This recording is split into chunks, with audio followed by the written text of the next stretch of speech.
Good afternoon po, Ma'am Zoraida. Oh, yes po. Yes, magandang hapon po sa inyo at magandang hapon din po sa inyo, Sir Crisper. Unang-una po sa lahat, kami po ay buong puso po na nakikiramay sa inyong pamilya, sa mga kaanak po ni Ma'am Choy Pabilio sa untimely po na nangyari na ito. No? Ma'am Zoraida, maaari niyo po ba kaming bigyan ng kwento or kwentuhan niyo po kami, ma'am, ano po ang nangyari kay Ma'am Choy Pabilio? Ay kasi po, hindi ko po rin alam ang pangyayari po sa anak ko. Mm-hmm. Tinawagan lang po kami dito nung madaling araw. Mm-hmm. Saan po ba kayo nakatira ngayon, ma'am? Dito po sa Ternate, Cavite. Okay, so kayo po ay nasa Ternate, Cavite at si Ma'am Choy po ay taga Makati po nung panahon na yon. Okay, at ano po ang sinabi sa inyo, ma'am, nung tumawag po sa inyo yung nag-inform na sa nangyari po kay Ma'am Choy? Tinanong lang po ako kung ano ako, kung sino ako. Di sinagot ko naman po na ako ang ina ni Christian. Okay. Ay diniretso ako na po siya. Sabi ko, bakit? Ano po bang nangyari sa anak ko? Mm-hmm. Eh, matagal-tagal din po niya sinagot. Di sumigaw na po ako. Sabi ko, ano ba nangyari sa anak ko? Mm-hmm. Eh, sabi niya nga, wala na daw. Okay. Sino po ang tumawag sa inyo, Ma'am Zoraida? Ang tropa niya po, yung kabarkada niya. Okay, so hindi po ang mga kapulisan ang tumawag sa inyo, kabarkada po? May tumawag din po na pulis. Yun doon ko nga po nalaman sa pulis. Okay. Na wala na po ang anak ko. Okay. Ano po ang nabanggit ng ating mga kapulisan, ma'am, nung tumawag po sila sa inyo? Wala po. Tinanong niya lang po ako kung sino ako. Tapos tinanong ko rin siya kung ano po nangyari sa anak ko. Mm-hmm. Nabanggit po ba nila, ma'am, kung ano po ang ikinamatay ni Ma'am Choy? Wala po. Wala na ano. Kasi nung sumigaw ako, naputol na po ang aming usapan. Okay. So sa ngayon po, kayo po ni Sir Crisper at ang buong kaanak nyo po, wala po kayong idea sa kung ano po talaga ang nangyari kay Ma'am Choy Pabilio, tama po? Wala po. Ang alam lang po namin na namatay siya. Okay.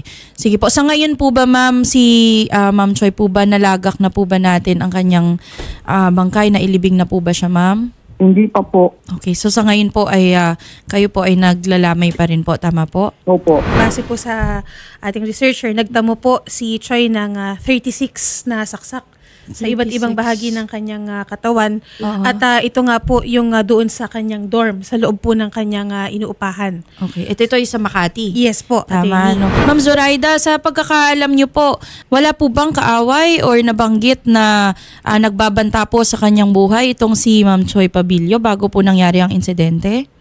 Wala po. Mabait po yung anak ko. Mm-hmm. Meron Wala po ba siya, ma'am? yan. Oo, meron po ba siya, ma'am, na karelasyon, boyfriend po, or kung sino man pong karelasyon niya sa kasalukuyan? Wala din po. Wala po kayong alam? Wala po. Okay. Kailan niyo po huling nakausap si Ma'am Choy? Nung ano po, nakaraang linggo, nung Sabado po din po ng gabi. Sabado. So, very recent lang din. Kung Sabado yan, siguro mga October 14? Tama po ba? Friday pala ho ng gabi. Friday ng gabi. Okay, kasi Sabado po. oo nga, Sabado nangyari yung insidente ng madaling araw. Tama ba? Opo. Oo. Ano po ang huli niyong pag-uusap, ma'am, ni Ma'am Choy?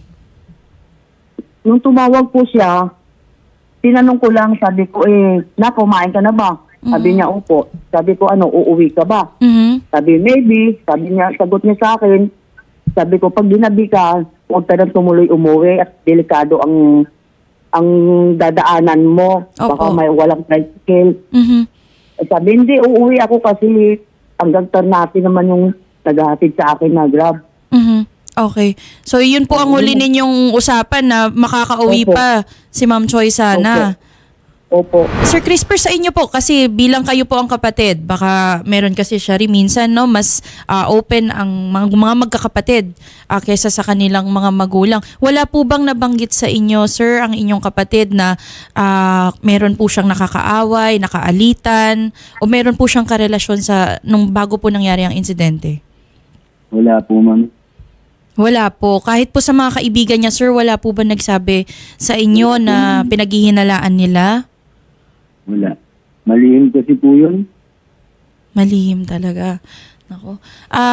Nung panahon ba yun, sir, kayo po ba ay nakapunta na po sa Makati kung saan po nangyari ang insidente o sa kasalukuyan po wala pa po talagang nakapunta sa inyo dito sa Makati?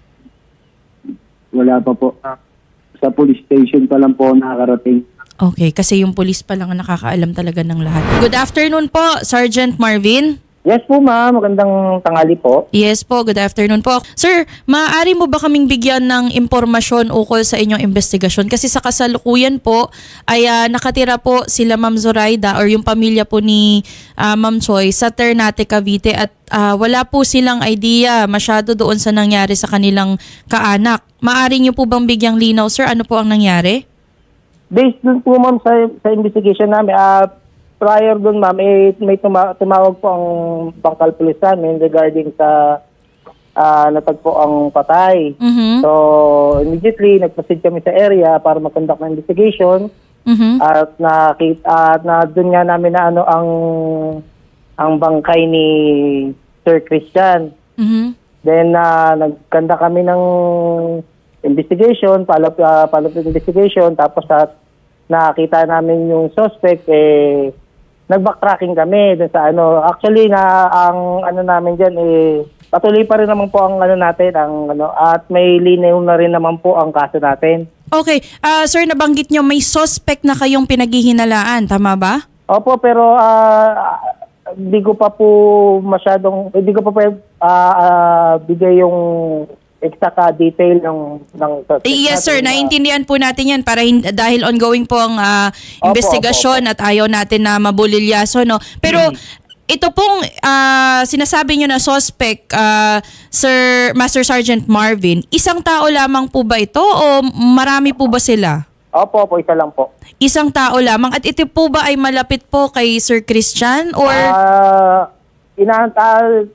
sabi ko nga po sa inyo, under investigation pa po yan. Ayun din po ang inaalam natin, ang dahilan kung bakit siya pinatay. Kaya hindi ko pa po mabigay ang complete details sa inyo, ma'am. Okay, pero nung habang nag-iimbestiga kayo, sir, kasi medyo madami po itong saksak na natamo ni ni Ma'am Choi, ano, medyo karumal-dumal talaga ito, 36 na stab wounds ang pinag-uusapan natin dito, Sergeant Marvin. At of course, naturally magtatanong po ang magulang at mga kaanak ni Ma'am Choi, bakit po nangyari yun sa kanilang kaanak? So meron po ba tayong dahilan na nakuha na or posible na naging dahilan po ng ganitong ginawa kay Ma'am Choi?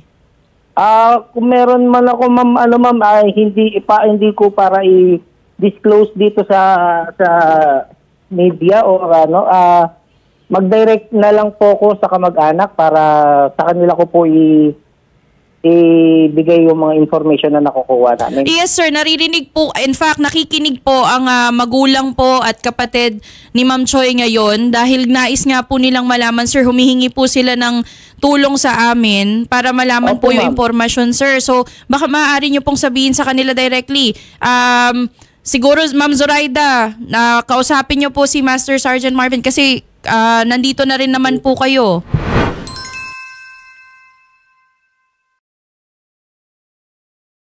Ako po nakikiusap sa inyo na sana sabihin niyo naman sa akin. Kaya pumunta, mahimatay po mama ko. Siguro po kahit sabihin nyo na lamang kung ano po yung posibleng naging dahilan. Hindi na po going into the details, kagaya nga po ng nabanggit nyo. Nakakausap po sila niya na through cellphone. Nakakausap po ang family. Kaya nagdidirect po ako. Lahat po ng update ko, ibinibigay ko po sa kanya, ma'am. Sa kanila po. Sir, kasi ganito po, kausap po namin sila, Sir Crisper, wala po talaga silang nakuhang impormasyon pa sa ating kapulisan. Naintindihan ko po na kinakausap nyo sila, pero paano naman po yung pamilya? Hihintayin pa ba nila, sir, na tawagan nyo pa sila pagkatapos nito bago pa nila marinig? Apo, ma'am. Actually, identify na namin yung suspect at kinukumpleto lang namin sir, hindi ko na nga tinatanong sa inyo, sir, kung sino yung suspect eh. Wala po kaming gustong i-divulge ninyo na pangalan. Ayaw po namin na mabulilyaso ang inyong investigasyon. At naiintindihan namin yun, sir. Kailangan lang po naming malaman at ng pamilya po ni Ma'am Choi, ano po ang posibleng naging dahilan kaya? Ito po ba ay away sa pera? Posible po kayang away sa relasyon? Yun lamang po, sir. Very generic po yung tanong namin kasi yung nanay po ni Ma'am Choi ngayon, hindi na po halos makapagsalita. Talagang gusto lamang nilang malaman yung nangyari po sa kanilang kaanak. Yung motive po ng suspect, yun nga po ang inaalam pa po namin. So wala pa kayong motibo. Opo, ma'am. Okay, kasi yun, sir, yung gusto nating bigyan ng linaw. Wala pa naman palang motibo. Opo. Ay, kaya nga po sinasabi ko po sa inyo, ma'am, na under investigation pa po ang kaso. Oo, kaso kasi, sir, kanina, Master Sergeant, ang usapan natin, meron ka ng motibo at ididirect mo na sa pamilya. Wala po akong sinabing may yung motibo. Ang sinasabi ko po, identify po yung suspect at pag nakompleto ang mga dokumento at ano natin ang motibo nga, ipapile po ang kaso. O sige, sir, ganito na lang. Sinabi nyo, identified na yung suspect. Dahil hindi natin masabi dito sa TV, pakiusap lamang po, tawagan directly. Kami po ay hindi magbababa ng telepono mamaya, no? Kakausapin po kayo ng pamilya mismo ni Ma'am Choi para po directly nilang marinig. Kasi ayaw nyo naman sabihin on live TV, ano? Ma'am. Ano po ba ang ginamit, sir, na weapon po? Or yung pinangsaksak po? May na-recover po ang Toko team natin na kitchen knife. May nawawala po bang kagamitan sa bahay po ni Ma'am Choi? Hindi na po na-recover yung cellphone ni Choi. So bukod po sa cellphone, sir, meron pa po bang ibang kagamitan na nawawala? So cellphone lamang po? Wala na po. Cellphone lang po ang nawawala sa kanya. How about pera, sir? Wala po kayong nakita na... Hindi po natin malaman kung may nawawalan siyang pera kasi po hindi naman natin po alam kung meron talaga siyang pera nung time na meron kami na recover na pouch pero ibinalik ko na po sa mga kamag-anak yon. Alam naman po ng mga kamag-anak yung pouch. Wallet, sir. Baka yung naman... Yung pouch lang po ang na-recover po. Yung pouch lang, pero yung pouch wala pong laman. May laman po. Okay. Na-turn over ko na rin po sa family yan. Okay, so na-turn over na sa pamilya. Sir, nung pumunta kayo dun sa crime scene, nung naproseso ng ating SOCO, ito po ba ay sapilitang nabuksan or mukha po ba na pinapasok po ng ating biktima yung suspect? Na-review namin ng CCTV, kasama siya ng victim. Ang suspect at ang victim ay magkasama na pumasok sa unit. Okay, so may CCTV footage tayo, sir, at kagaya nga po na nabanggit ninyo, identified na po ang ating suspect. Opo, ma'am. Okay. Gaano po natin katagal, Police Master Sergeant Marvin, nakikinita na matapos po ang investigasyon ninyo para maihain na po ang reklamo? Within this week, baka makumpleto natin ang mga dokumento. Tapos, ang advice ko sa kanila po, mas i-prepare muna nila na maasikaso si Christian. Kung okay na po at nalibing na si Christian, ikokontakin nila ako para ma-file na yung kaso. Nakagawa po ba kayo ng, sabi nyo nakapag-process kayo ng crime scene, ano? Na-inspect din po ba ang katawan ng biktima? Nagkaroon po ba ng autopsy, sir? Meron po. Ang SOCO po ang may duty sa ganyang Okay. Sila po ang Okay. Doon po sa crime scene, sir, nakakuha po ba kayo ng mga fingerprints? Meron po ba kayong mga nakuhang mga ibang ebidensya doon na magpapalakas po ng kaso? Meron po. Okay, sige po. Para po sa ating mga kababayan, mga kapatid po natin na nagtatanong, meron kasing mga nagko-comment bakit ayaw sabihin yung pangalan, etc. Ang gagawin po natin, dahil ang Makati PNP po, sinasabi nila ay ongoing po ang investigation at ayaw po nating mabulilyaso yung kanilang pag-iimbestiga. Off-air po, kakausapin po natin ang pamilya, si Ma'am Zoraida at si Sir Crisper, para po sabihin na mismo ni Police Master Sergeant Marvin Galero kung sino po ang kanilang hinihinala or suspect po sa nangyari pong karumal-dumal na krimen kay Ma'am Choi. Okay. Police Master Sergeant Marvin Galero, last question na po.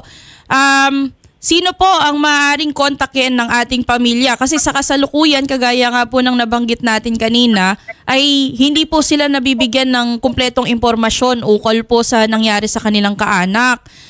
In fact, hindi nga po nila alam kung ilang saksak ang natamo, hindi nila alam kung sino po ang pinaghihinalaan, etc. Dahil sila po ay nasa Ternate, Cavite. Kanino po sila maaaring makipag-ugnayan, sir? Sa akin na lang rin po, ma'am. Sa akin na lang din po. May number po ako sa kanila. Ma'am, narinig niyo po yung sinabi po ni Police Master Sergeant Marvin. Nabanggit po niya na yun nga po, 36 po na stab wounds ang tinamo ng inyong anak. At within the week daw po, yun po ang kanilang pangako. Within the week, maayos po nila yung kanilang investigasyon at maaari na pong maihain ang reklamo, ma'am. Ano po masasabi niyo doon, ma'am? Wala naman po akong, wala naman akong reklamo. Basta po, tulungan lang po kasi. Sa kasalukuyan ba, ma'am, nabayaran na po ba lahat ng inyong bill doon sa punerarya? Okay na po ba? Plansyado na po lahat? Hindi po, mayroon pa po kaming balance. Meron pa po kayong balanse. Sige ma'am, siguro makipag-coordinate na lang din po yung isa sa aming staff mamaya habang kausap niyo po si Master Sergeant Marvin. At pag-usapan po natin kung paano po kami makakatulong, ma'am, sa pagpapalibing po kay Ma'am Choi sa kabilang linya. Sir Crisper. Ma'am. Opo. Sir, ano po ang mensahe ninyo? Kasi ayoko na pong tanongin ng inyong ina, no? Baka po, sa kagaya na nabanggit nyo kanina, siya po ay mahimatay. Ano po ang inyong mensahe sa suspect po na pinaghihinalaan ng ating mga kapulisan? Although hindi pa po natin identified ngayon, pero kung sino man po siya, ano po ang inyong mensahe? Sana naman po sumuko na siya. Makampante na yung pag-iisip ng aking ina. Okay. Yan po, ma'am. Sige po. Huwag po kayo mag-alala, Sir Crisper at Ma'am Zoraida. Kami po dito po sa Wanted sa radyo, si Senator Raffy at of course ang ACT-CIS Party List. Hindi po kami titigil hanggat hindi po natin malaman kung sino po ang gumawa nito. At kagaya po ng nabanggit namin kanina, sasamahan po namin kayo kung kinakailangan puntahan natin sila sa Ternate para matulungan po kayo na maghain ng reklamo, pumunta sa Makati or para makita po mismo ang ating investigador. Wala po kayong poproblemahin dyan. Kami po ang bahala dyan, ma'am. At sisiguraduhin natin na makakaabot po ang hustisya sa inyong pamilya. Salamat po. Walang anuman, ma'am. At muli kami po ay buong puso pong nakikiramay sa inyong pamilya. Police Master Sergeant Marvin. Yes po, ma'am. Yes, sir. Huwag niyo pong ibaba ang telepono, ano? Kakausapin po namin kayo. Kasama po sila Ma'am Zoraida at si Sir Crisper. Sa kabilang linya na lang po. Siguro habang nag-news break tayo, makipag-usap na lang tayo, Shari. Okay. Oo. Sige po. Sir Crisper and Nanay Zoraida, sasagutin na lang din po namin kung ano man po yung magagastos po sa libing, no? Ni Choi. Okay? Sige po. May mensahe po ba kayo kay Senator Tulfo and kay Congresswoman Jocelyn Tulfo, Nanay, and nanonood Kuya? sila ngayon. Ang isa lang po. Matulungan lang po kami at mapalibing po namin ang aking anak. Justisya lang po kami kailangan. Opo, Nay. Sige po, makakarating po yan, Nay. At kagaya po ng nabanggit natin kanina, hindi po tayo titigil hanggat hindi ibigay ang hustisya sa inyong anak at sa inyo pong buong pamilya. So, wag niyo pong ibaba ang telepono, Sir Crisper. Kausapin po natin si Police Master Sergeant Marvin sa kabilang telepono para ibigay po yung pangalan ng kanilang hinihinalang suspect. Okay. Salamat po. And Nanay Zoraida and Sir Crisper, ang taus-pusong pakikiramay po namin sa inyo pong pamilya. Maraming salamat po, Nay. Magandang hapon po. Magandang hapon po. Okay.